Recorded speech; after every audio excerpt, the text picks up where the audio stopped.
Well, couldn't be a good night out unless like we at least had one like Russian watch involved, like, you know. And here we go. What about this? Well, this one I've just finished like tightening up, making it look good. Just been repainting the numerals in on the bezel. That's the thing that goes round. Like, the loom's gone a bit bad, but I haven't got any loom, so unfortunately. But I've very carefully cleaned up the dial. This is the petrol blue paratrooper. It's on a Soviet dial. It's like a brand new watch. This is.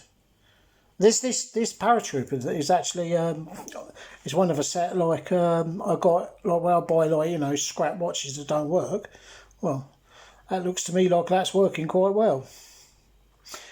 So there we go.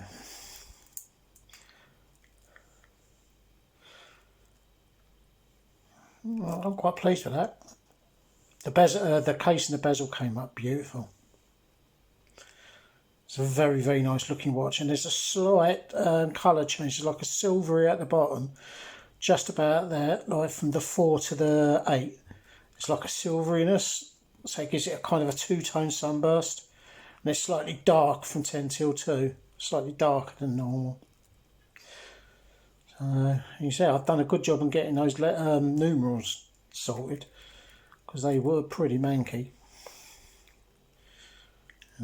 I've actually seen these little insets there. Actually painting that one and that one red, and the other ones, the 4 ones there, black. I reckon that look quite good. But as you can see, the only thing that lets it down is the manky loom on the hands. But this has actually got quite good loom.